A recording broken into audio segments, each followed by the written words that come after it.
بسم اللہ الرحمن الرحیم۔ واقفی ہم پڑھ رہے ہیں تیسری کلاس کی ہے نا، باب نمبر 6 ہم پڑھیں گے۔ جاندار اجسام میں تبدیلیاں، چینجز ان لیونگ تھنگس، یہ آگے ٹائٹل دیا ہوا ہے۔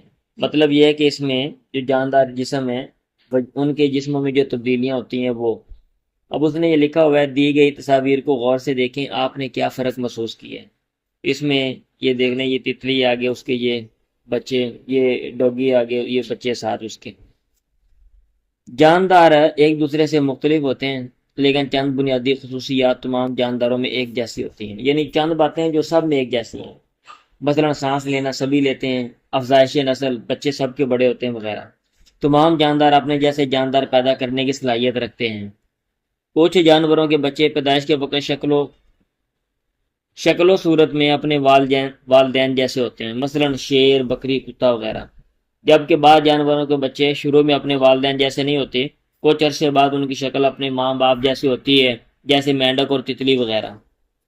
سرگرمی، نیچے مختلف جانداروں کے نام دیے گئے ہیں، ان میں سے جو جاندار پیدائش کے وقت شکل و صورت میں اپنے والدین جیسے ہوتے ہیں ان کے گرد دائرہ لگائیں۔ یہ آپ نے بتانا ہے، یہ جو نیچے بلی، تتلی، شیر، مینڈک، مچھر، انسان، کہ کس کے بچے اپنے ماں باپ جیسے ہوتے ہیں، کس کے بچے نہیں ہوتے۔ اگر آپ کو نئی چیز سمجھ آ رہی تو گوگل آپ نے کر لینا ہے، ٹھیک ہے۔ دور حیات، لائف سائیکل، یعنی دور کہتے ہیں چکر کو، یعنی زندگی کا جو چکر ہے۔ اب یہ دیکھیں، جاندار پیدائش کے بعد مختلف مراحل سے گزرتے ہیں اور نشو و نما پا کر اپنے جیسے جاندار پیدا کرنے کے قابل ہو جاتے ہیں۔ پودوں اور جانوروں کا پیدائش سے لے کر اپنے جیسے جاندار پیدا کرنے تک کا وقفہ دور حیات کہلاتا ہے۔ پودوں اور جانوروں کے دور حیات کے مختلف مراحل ہوتے ہیں۔ اب یہاں پہ پودوں کا دور حیات دیا ہوا ہے کہ کیسے، لائف سائیکل آف پلانٹس۔ پودوں کا دور حیات 4 مراحل پر مشتمل ہوتا ہے۔ نمبر 1، پہلا مرحلہ، بیج کو زمین میں بویا جاتا ہے، یہ پہلا مرحلہ ہے۔ نمبر 2، دوسرا مرحلہ، بیج سے پودا نکلتا ہے۔ نمبر 3، تیسرا مرحلہ، وقت کے ساتھ پودا نشو و نما پا کر بڑا ہو جاتا ہے۔ نمبر 4، چوتھا مرحلہ، پودے پر پھول نکلتے ہیں اور پھول میں بیج بنتے ہیں، مثلا لوبیا کا پودا۔ یہ ساری اس نے پکچر دی ہوئی ہے۔ سرگرمی، سورج مکھی کے دور حیات کے مراحل کا چکر بنائیں، یہ آپ نے خود بنانا ہے، ٹھیک ہے۔ پرندوں کا دور حیات، لائف سائیکل آف برڈز۔ تمام پرندے انڈوں سے پیدا ہوتے ہیں۔ پرندوں کا دور حیات 3 مراحل پر مشتمل ہوتے ہیں۔ پودوں کے کتنے؟ 4 مراحل پر، پرندوں کا 3 پر۔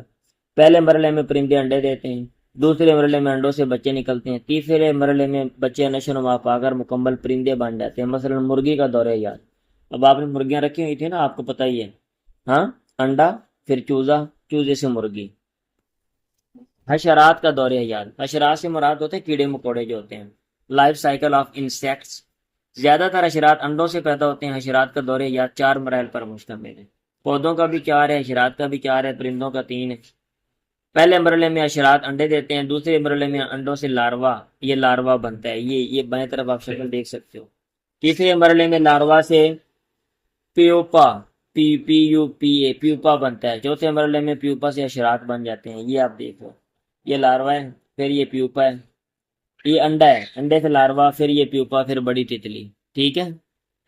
مینڈک کا دور حیات، لائف سائیکل آف فروگ، پہلا مرحلہ، اس میں بھی 3 ہے۔ مادہ مینڈک پانی میں انڈے دیتی ہے، دوسرا مرحلہ انڈے سے ٹیڈ پول بنتا ہے، ٹھیک ہے۔ انڈے ہیں، یہ دیکھو ٹیڈ پول، یہ چھوٹا سا جیسے مچھلی کا بچہ ہوتا ہے نا، مچھلی جیسا۔ تیسرا مرحلہ ٹیڈ پول، نشو و نما پا کر مکمل مینڈک بن جاتے ہیں۔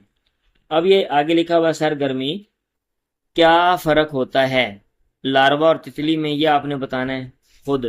ٹیڈ پول اور مینڈک میں یہ آپ نے بتانا ہے۔ اہم نکات پورے سبق کا جو نچوڑ ہے وہ ادھر ہے۔ تمام جاندار اپنے جیسے جاندار پیدا کرنے کی صلاحیت رکھتے ہیں۔ کچھ جاندار پیدائش کے وقت شکل و صورت میں اپنے والدین جیسے ہوتے ہیں، مثلا شیر، کتا، بلی۔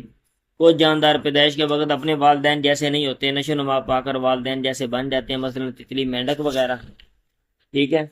پیدائش سے لے کر اپنے جیسے جاندار پیدا کرنے تک کا وقفہ دور حیات کہلاتا ہے۔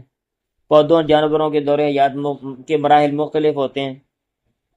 پودوں کا دور حیات 4 مراحل پر مشتمل ہوتا ہے، پرندوں کا دور حیات کے 3 مراحل ہوتے ہیں، حشرات کے دور حیات کے 4 مراحل ہوتے ہیں۔ اس میں بعد میں دیے گئے موضوعات کے بارے میں مزید جاننے کے لیے درجہ ذیل لنک سے استفادہ کریں۔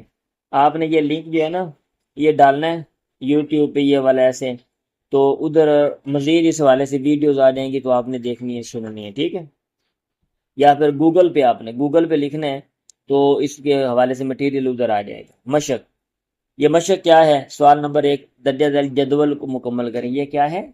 جدول. جدول کا معنی ہوتا ہے خانہ، جو نقشہ دیا ہوا ہے، جدول نقشہ خانہ. نمبر شمار. سوال نمبر 1 درجہ ذیل جدول مکمل کریں. جانور دو پیدائش کے وقت اپنے والدین جیسے ہوتے ہیں ادھر لکھنے ہیں. جانور جو پیدائش کے وقت اپنے والدین سے مختلف ہوتے ہیں وہ آپ نے ادھر لکھنے. نمبر 2 تصاویر میں تتلی کا دورہ حیات دیا گیا ہے، خالی جگہ میں دورہ حیات کے مرحلے کا نام لکھیں. یہ تتلی کا دورہ حیات ہے، آپ نے بتانا ہے کہ پہلا کون تھا، دوسرا، تیسرا، چوتھا، یا ان کے نام جو ہیں پیچھے سے دیکھ کے. سوال نمبر 3 درجہ ذیل سوالات کے مختصر جواب دیں. دورہ حیات سے کیا مراد ہے؟ کیا پودوں اور جانوروں کو دورہ حیات ایک جیسا ہوتا ہے؟ پرندوں کے دورہ حیات کے مراحل لکھیں. پودوں کے دورہ حیات کے آخری مرحلے میں کیا ہوتا ہے؟ یہ کوسچن آنسر آپ نے کرنے ہیں. سمجھ آ رہی ہے؟ چلیں.